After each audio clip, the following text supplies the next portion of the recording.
제가 영웅을 거들떠보지도 않았던 건 뮤지컬에 대한 거부감만큼이나 소재가 소재다 보니 필연적으로 따라붙을 게 명확했던 과도한 국뽕과 심파를 보기 싫었기 때문입니다. 심지어 윤재균 감독이 연출했다고 하니 더더욱 꺼려졌는데 행여라도 오해하시는 분들은 없으시길 바랍니다.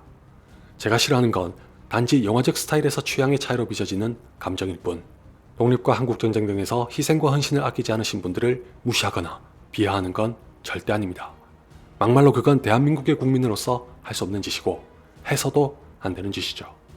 대신에 같은 소재를 다루더라도 가슴은 뜨겁게, 머리는 차갑게를 지향하는 영화를 원했기 때문에 영웅과 달리 하얼빈에는 기대가 컸습니다. 이 영화는 연출부터 내부자들과 남산의 부장들의 우민호 감독이 맡은 데다가 포스터를 보나 예고편을 보나 비장하고 차가운 공기로 가득합니다. 더욱이 현빈 씨에게서 전해지는 포스도 남달라 밀정이나 암살 이상의 영화가 나올 수도 있다는 예감이 들었지만 글쎄요. 간단하게 정리하면 하얼빈은 여러모로 애매합니다. 우민호 감독이 선택과 집중으로 두 마리 토끼를 다 잡으려는 욕심을 내지 않은 건 잘 알겠으나 결과적으로 이 영화는 그렇게 몰두하며 잡으려고 했던 한 마리의 토끼조차 잡지 못한 모양새입니다. 국가를 불문하고 역사와 실존 인물을 소재로 삼은 작품이라면 거의 예외 없이 난감한 지점이 발생하곤 합니다. 자칫하면 역사 왜곡부터 특정 인물의 폄하나 미화까지 각종 논란의 소지를 남길 수 있기 때문입니다. 고작 2화까지만 방송하고 폐기한 조선구마사가 아주 극단적인 예죠.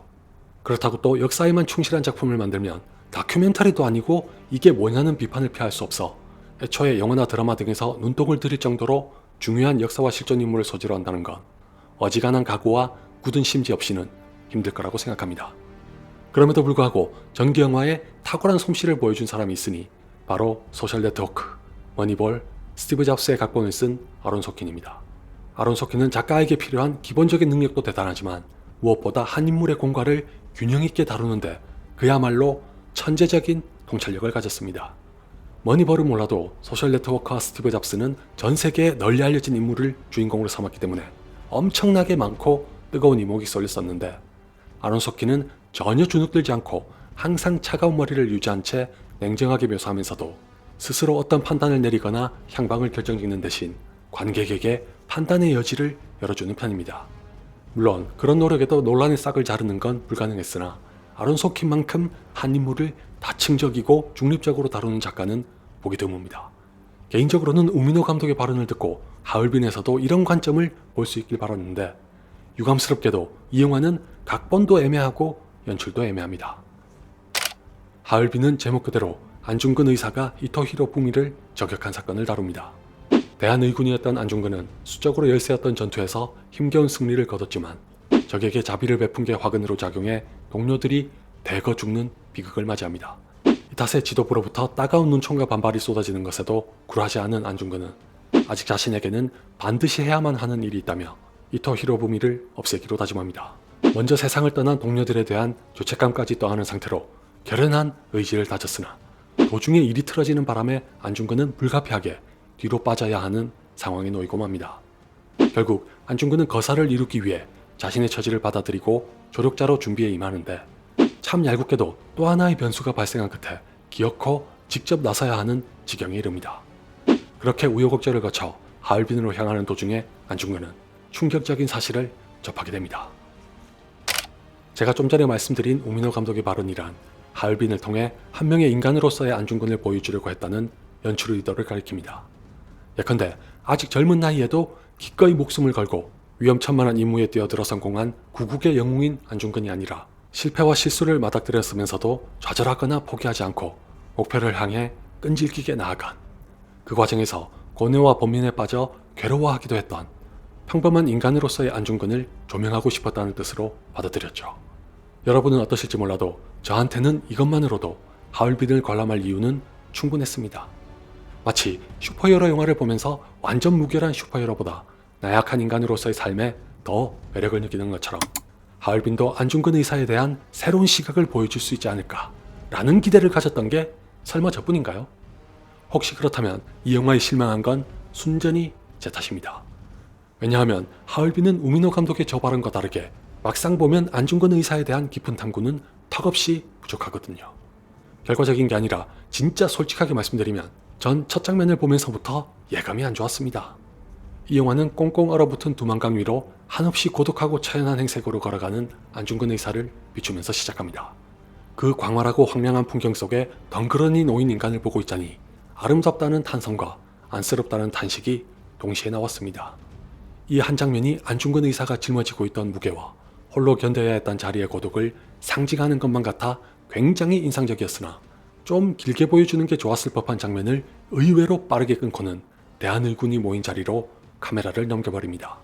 개인적으로는 그게 참 서운했는데 알고 보면 이런 편집과 연결은 하얼빈이란 영화의 지향점을 보여준 셈입니다. 국내에서는 극히 드물게 65mm 카메라로 촬영해 독보적인 영상미, 우리나라의 독립투사 중에서도 몇 손가락에 들어가는 위인인 안중근, 그리고 안중근 의사와 함께 독립을 위해 일제와 싸웠던 대한의군은 단연코 이 영화에서 가장 큰 공을 들인 세 가지입니다. 다만 누구도 반박하기 어려울 영상미를 제외한 나머지 두 가지는 일정 수준의 성취를 달성했다고 단언하기엔 이견의 여지가 좀 많아 보입니다. 특히 안중근이라는 소재를 다루는 데 있어 우민호 감독이 지나치게 소극적이었던 건지 아니면 너무 조심스러웠던 건지 의문이 생길 정도라 냉정하게 말씀드리면 이럴 바엔 차라리 다른 감독에게 맡기는 게 나았을지도 모르겠다는 건방진 상상까지 부를 지경입니다. 우민호 감독이 가졌을 부담감이 컸을 거란 건 더 말할 필요도 없이 명백합니다. 모르긴 몰라도 이순신 3부작을 연출한 김한민 감독보다 컸으면 컸지 결코 적진 않았을 겁니다. 괜히 추측하는 게 아니라 한 인터뷰를 통해서도 잘 알 수 있었는데 우민호 감독이 하얼빈의 각본을 처음 받았을 때는 오락 영화여서 난색을 표했다고 합니다. 우민호 감독 본인이 안중근 의사의 자서전까지 읽었던 사람이기에 감히 오락적으로 다룰 수는 없었고 묵직한 영화로 연출하고 싶다는 의사가 받아들여지면서 비로소 하얼빈이 제작에 들어갔습니다. 솔직히 전 우민호 감독의 소신과 선택은 충분히 이해합니다. 공교롭게도 몇 주 전에 소방관을 리뷰하면서 제가 이런 말을 했었죠. 비극을 스펙타클로 소비했다는 비판이 나올 수 있다는 걸 염두에 뒀을지도 모른다. 우민호 감독이 하얼빈을 연출할 때도 비슷한 맥락의 태도를 견지했을 거라고 생각합니다. 다른 사람도 아니고 독립투쟁의 역사에서 몇 손가락에 드는 사건의 장본인을 다룸에 있어 오락성을 우선시하는 영화를 피하고 싶었다는 건 전혀 이상할 게 없습니다. 단 우민호 감독이 인터뷰에서 했던 발언을 보면 모순되는 게 덜어있고 바로 이 모순이 영화의 재미와 의미를 떨어뜨리는데 일조합니다. 우민호 감독은 영웅 안중근보다 하얼빈까지 가는 여정에서의 고뇌와 번뇌, 두려움, 고독, 쓸쓸함을 그리고 싶었다는 말을 했지만 정작 하얼빈을 다 보고 난 후에도 인간 안중근은 어떤 사람이었는지, 그가 얼마만큼의 번뇌, 두려움, 고독, 쓸쓸함을 겪었는지 기억에 남는 게 거의 없습니다. 그 이유는 크게 두 가지인데 일단 우민호 감독이 밝힌 의도가 무색할 정도로 하얼빈은 안중근 의사에게 다가가는 걸 극도로 기피합니다. 개인적으로 아주 재밌게 봤던 오펜하이머에서 크리스토퍼 놀란 감독은 오펜하이머로부터 한 걸음 떨어진 채 카메라에 담았다면 하얼빈의 우민호 감독은 경외감에 사로잡힌 탓인지 5걸음 이상 거리를 벌리고 주변을 맴돌기만 합니다. 그렇게 해서 모두가 알고 있는 영웅 안중근 대신 인간 안중근을 전달하는 게 가능하긴 할까요? 아울러 그 와중에 실제 안중근 의사의 동료들 외에도 가상의 캐릭터들의 간섭이 너무 심합니다. 백번양보에서 제목에 걸맞게 하얼빈에서 거사를 치르기까지 안중근 의사와 함께했던 동료들을 잊지 않고 대두시키는 건 좋으나 이들 중 대부분은 재미 또는 의미를 위해 기능적으로 소모되거나 불필요한 캐릭터인데다가 인간 안중근에게서 봤으면 좋았을 이면을 나눠 가진 것 같아서 도리어 영화의 중심을 흐트러뜨립니다. 조우진 씨가 훌륭한 연기로 완성한 김상현이 안중근보다 더 깊은 인상을 남긴 게 대표적이죠. 더 나아가 안중근 의사를 대하는 건 매우 조심스러우면서도 역사의 상당 부분을 바꿔 잊지도 않았던 인물과 사건을 더한 것도 모순적이고 특히 김상현은 친일파에 대한 미화 따위의 논란을 부를 수 있는데도 과감하게 수용한 게 의아합니다. 설상가상 폭약을 구하러 가는 과정은 영상미의 과시가 목적이지 않고서야 굳이 존재해야 할 이유를 모르겠습니다. 대다수의 관객이 이 영화에서 보고 싶었던 건 안중근 의사였다는 것에서 더더욱 그렇습니다. 이미 하얼빈을 보신 분들 사이에서 밀정이나 암살과의 유사성이 거론되는 건 순전히 가상의 소재와 캐릭터 때문입니다. 만약 우민호 감독이 진짜 오락성을 배제하고 싶었다면 없었을 장면들이고 오롯이 안중근 의사에게만 집중했더라도 없었을 장면들입니다. 실제 역사에서 안중근 의사가 하얼빈에서의 거사에 이르기까지 겪었던 과정 중에는 흥미로울 법한 사연이 전혀 없었던 걸까요? 아무튼 그렇기 때문에 제가 이 영화를 두고 여러모로 애매하다고 말씀드렸던 겁니다. 개인적으로는 딱 3가지만 마음에 드는데, 첫째는 아까 말씀드렸던 두만강 이후의 안중근, 둘째는 산속에서 일본군과 처절하게 벌이는 전투, 셋째는 마침내 이토 히로부미를 사살하는 장면입니다. 마지막의 경우는 실망했다는 반응도 많은 것 같지만 제게는 하얼빈을 차마 혹평일변도로 리뷰하지 않는 결정적인 이유입니다. 적어도 이 영화는 감정에 호소하지 않고 우미노 감독의 말 맞다나 진중하고 묵직하거든요. 아마 남한산성과의 비교도 자주 나오는 게 이 때문인 것 같으나, 단언컨대 하얼빈은 남한산성이 저한테 줬던 만족도의 절반에도 미치지 못합니다. 그냥 진지하고 묵직한 분위기가 남한산성과 비슷하다는 거지 완성도에서도 그렇다는 뜻은 아닐 테니까 오해하시고 보시는 분들은 없으시길 바랍니다. 사실 까놓고 말해서 대사만 놓고 봐도 하얼빈의 퀄리티는 상당히 떨어집니다. 어디까지나 제 취향과 성향에 불과할 수도 있지만 어떤 의도와 의미를 담았든 간에 낯간지럽고 오글거리는 대사를 정말 싫어하는데, 하얼빈에서 이토 히로부미가 쏟아내는 대사 중 거의 전부가 정확히 그런 문구입니다.